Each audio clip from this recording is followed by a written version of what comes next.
Hello students, my name is Dr. Ravi Bogna. I am teaching economics from last 20 years in different schools, colleges and universities.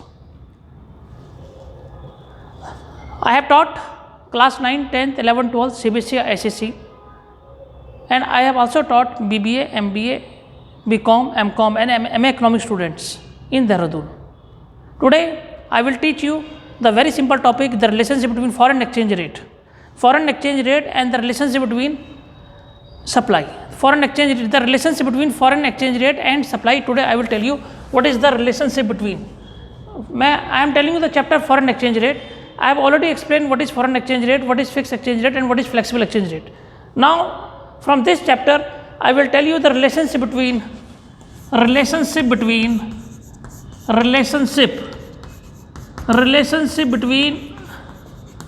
foreign exchange rate and supply. Very important topic. So what is the relationship between foreign exchange rate and supply? So students, there is a direct relationship between direct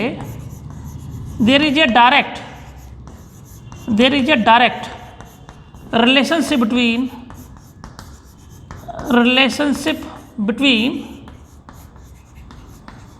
between foreign exchange rate and supply. There is a direct relationship between foreign exchange rate and supply of foreign exchange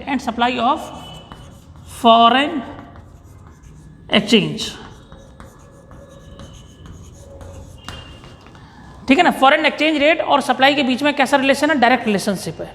आपने बस एक बात ध्यान रखनी, you have to find out one thing that अगर कोई foreigner tourist India में आ रहा है तो उससे क्या होगा? फॉरेन करेंसी बढ़ेगी. अगर कोई फॉरेनर टूरिस्ट हमारे भारत में आएगा तो वो फॉरेन करेंसी को लेकर आएगा, जिसके कारण क्या होगा? सप्लाई बढ़ेगी. ये पॉइंट्स आपने हमेशा याद रखना. If the foreign tourist will come to our India then supply of foreign currency will increase. अगर मान लो कोई यूएसए से आएगा तो डॉलर बढ़ेगा, कोई चाइना से आएगा तो यॉन बढ़ेगा. इस तरीके से जो फॉरेन कंट्री से जो लोग हमारी कंट्री में आएंगे तो उससे क्या होगा? सप्लाई हमारी फॉरेन करेंसी के क्या होगी? बढ़ेगी. तो मैंने आपको ये there is a direct relationship between foreign exchange rate and supply of foreign exchange rate. Now I am making the here diagram. This is O, this is X and this is what? Y. Supply curve upward. Supply curve क्या होती है? इसमें upward होती है. और आप देखिए यहाँ पे, ये देखिए, जब हमने इसको ऐसे करा, यहाँ पे लिख दिया आपने R1 और यहाँ पे लिख दिया Q1 और इस तरीके से हमने यहाँ पे Q2 लिख दिया, यहाँ पे क्या लिख दिया? R2 लिख दिया. और हमने इसको ये दिखाया रेट ऑफ एक्सचेंज. हम यहाँ पे दिखाएंगे इसे रेट ऑफ एक्सचेंज दिखाएंगे. This OY axis we can say rate of exchange and this we will call what? Quantity supply in foreign exchange. Quantity supply in foreign exchange.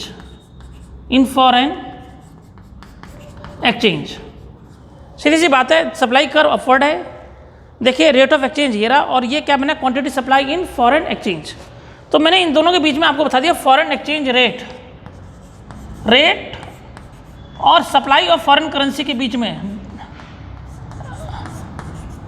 जितना ज़्यादा, if you give more foreign exchange, जितना foreign exchange currency देंगे हम उतना ज़्यादा supply करेंगे goods का.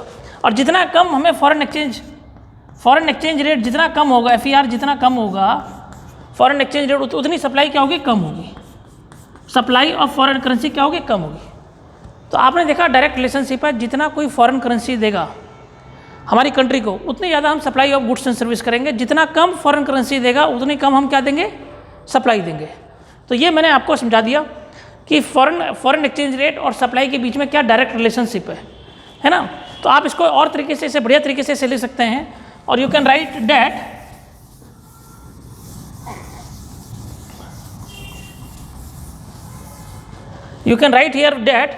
when the supply of foreign currency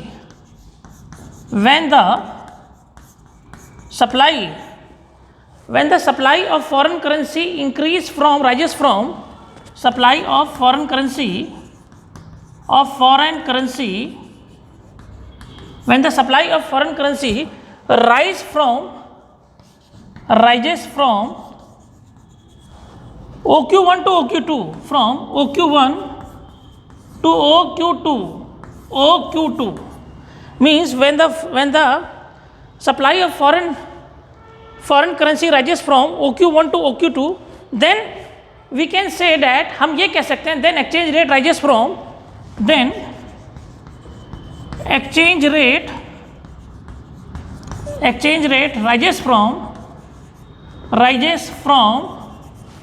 OR1 to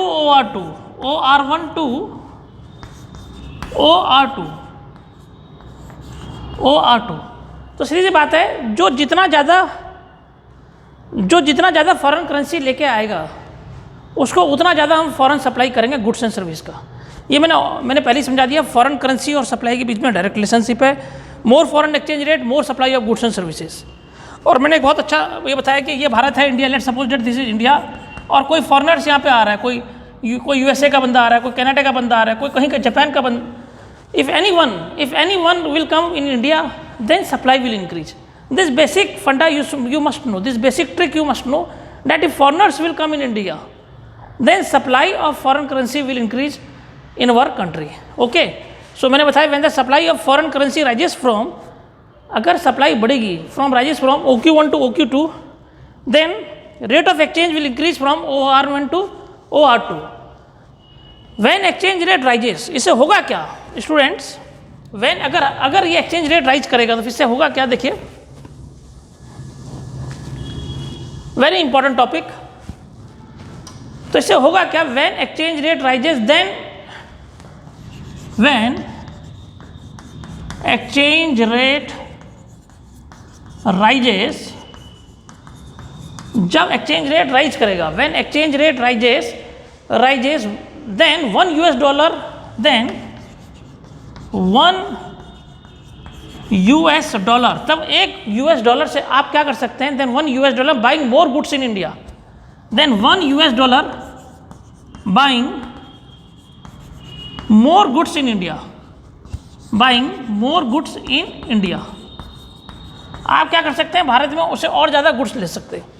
when exchange rate rises from $1 buying, $1 अगर exchange rate राइज होता है $1 से, then you can buy more goods in India, तब आप भारत में और ज़्यादा गुड्स ले सकते हैं, buying more goods in India. इससे होगा क्या?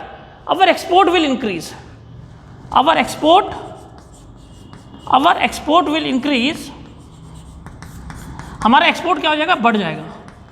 अवर एक्सपोर्ट विल इंक्रीज, और हम कहें supply of foreign currency into the domestic currency will increase, supply of foreign currency into the, जो सप्लाई है फॉरेन करेंसी की। सेकेंड पॉइंट हम लिख सकते हैं एक्सपोर्ट, हमने पहले लिखा first point export will increase, second point supply of foreign currency in domestic currency will increase,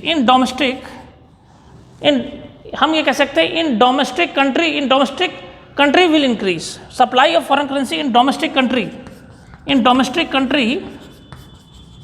will increase. तो आपको मैंने बताया किस तरीके से आपने इस क्वेश्चन को करना है। मैंने आपको कहा फॉरेन सप्लाई, सबसे पहले बच्चों के माइंड में होना चाहिए सप्लाई कब बढ़ेगी। हमारी सप्लाई फॉरेन करेंसी की तब बढ़ेगी जब विदेश के लोग जब हमारी कंट्री में आएंगे। ये पॉइंट पहला पॉइंट आपने याद रखना है। जब foreigners they will come to India या कम टू डोमेस्टिक कंट्री, तब क्या होगा? सप्लाई फॉरेन करेंसी की बढ़ेगी। मान लो कोई अमेरिका से आया हमारी कंट्री में, तो वहाँ की करेंसी लेके आएगा, कोई जापान से आया वहाँ की करेंसी हमें लेके आएगा। इस तरीके से हमारी सप्लाई फॉरेन करेंसी की बढ़ेगी। और सप्लाई और फॉरेन एक्सचेंज रेट के बीच में डायरेक्ट रिलेशनशिप मैंने आपको बताया है। और मैंने कहा more foreign exchange rate, more supply of goods and services, less foreign exchange rate, less supply of goods and services. ये मैंने एक बेसिक बच्चों को बताया। इससे दो फायदे होंगे, जितना ज़्यादा मैंने कहा अवर एक्सपोर्ट, इससे क्या होगा? एक तो एक्सपोर्ट बढ़ेगा, दूसरा क्या होगा? Supply of foreign currency in domestic country will increase, supply क्या होगा? डोमेस्टिक कंट्री में बढ़ेगा। तो आज मैंने बच्चों को ये समझा दिया कि सप्लाई और फॉरेन एक्सचेंज के रेट के बीच में क्या अंतर है और क्या रिलेशन है। इसके नेक्स्ट वीडियो में स्टूडेंट्स को मैं समझाऊंगा कि डिमांड और फॉरेन एक्सचेंज रेट के बीच में क्या रिलेशन है। तो जो नेक्स्ट वीडियो आएगा उसमें बताऊंगा what is the relationship between demand and foreign exchange rate. This topic is very important for class 9, 10th, 11th, 12th, CBSE, ICC and those who are preparing for competitive examination, Uttarakhand Public Service Commission या UP Public Service Commission and many other competitive examination. Thanks, Dr. Avi Bhagna.